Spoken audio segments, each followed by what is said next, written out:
All right, welcome to the first installment of the 2021 MLB Draft Team Preview Series. Today, Jeff and I are jumping into the AL East. That's going to be the theme this week, and we're going to start up north. We're going to start with the Toronto Blue Jays.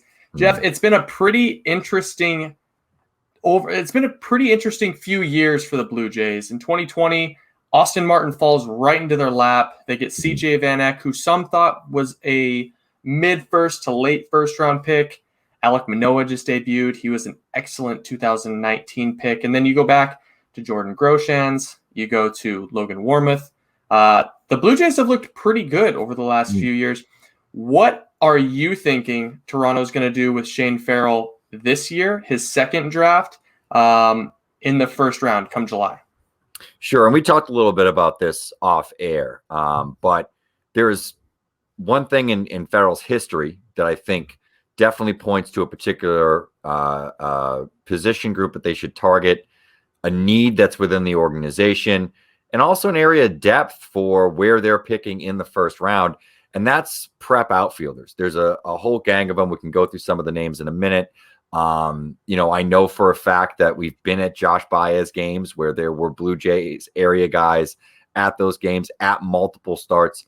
For Baez, I don't necessarily know that he's 100% their first round pick, but I think, some of the guys that are in that group, Will Taylor is another one for sure. Benny Montgomery, if he's still around, though I think both you and I think he might be gone by the time that this pick is made.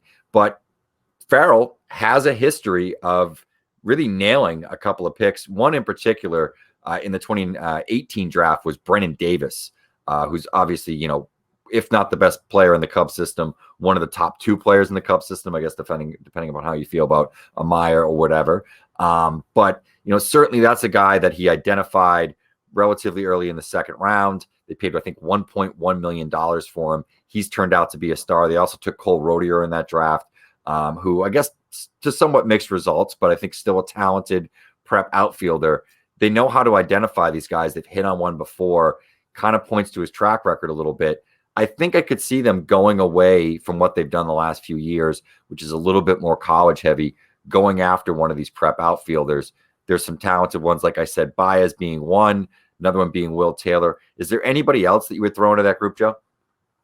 Yeah, I think the first guy that comes to mind for me is Lonnie White. I think Lonnie White is a guy that is totally unrefined talent. He's a three-sport superstar, has really dedicated a lot of his time to football. He is committed as a four-star wide receiver commit to Penn State University. So you do have that hurdle, but I think when you're betting on just pure talent, Lonnie White is the type of guy that makes a lot of sense. And, maybe Colton Cowser falls down into this slot, which I think would be, a huge coup for the Toronto Blue Jays. They've always been looking for a center fielder, it seems, for the last decade.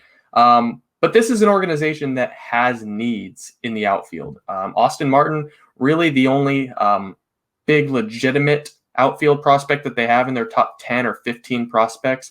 So you can make the argument that he's a shortstop or a second baseman too. So, yeah, I think you never draft for need, but in a year that is so stacked with high school talent, especially in that second, third, that back half of the first round, I think some of those high school outfielders make a lot of sense. I do want to throw your way one other kind of possibility. They went with Alek Manoah in 2019, CJ Van Eck in 2020. Obviously, Toronto is under a different leadership now with Shane Farrell, but they've shown they like big-bodied starters. I mean, Nate Pearson is another example of just a big, burly starter. Are there any arms in this class that maybe if they slip down into the Toronto range make some sense? Yeah, and I think, one of the guys that we had sort of both mentioned was Brian Cusick. I think he's never really come fully to fruition in terms of what we hoped Cusick could be. But he still shows flashes. The fastball is obviously huge. There's some changes, some things. But I also think that when teams are drafting players, they look at what the guy is now and what potentially he can be and what their player development team does a really good job of. One thing you'll notice about Manoah and Pearson, having watched both of them in the minor leagues very recently as well within AAA, within a couple of games. I actually saw Manoah's last minor league start. Both throw from the stretch, and that's not necessarily something that they did as amateurs. When I saw Manoah down the Cape, he wasn't always throwing from the stretch, even though he was a converted reliever. And I think they simplify the mechanics on a lot of those big guys. It's something we've seen. Tyler Glasnow gets success from his Pittsburgh days to the Tampa Bay days. So it could be something particularly that fits their player development system as well. But yeah, absolutely. And I think, Lonnie White being another great example of a guy that could go after, though I'm sure there were some Blue Jays fans out there that got some shivers when they heard football. They thought Anthony Alford necessarily work out. And the other thing is Martin, I figured he was in the outfield the first week of the season. He's pretty much been at shortstop since, but they've been moving around guys like Samad Taylor and Otto Lopez and putting them in the outfield when really they've kind of been middle infielders as well. So they're obviously looking for someone who could move quick. Colton Cowser isn't a bad example, and I think maybe as an outside shot, Judd Fabian, if they believe that he can hit enough to justify this pick, and a guy that, they're taking a chance on. CJ Van Eck is a guy that was top 10 kind of early on in the process, top 15. His pedigree slid a little bit and they grabbed him. Maybe they even grab a couple of different outfielders with these first two picks. So it's a total possibility that a lot of those guys are in play. And I think that's what we're going to see with this draft as we go through these previews, is this is a really fluid situation outside of a really clustered group in the top maybe 10 to 12 to 13.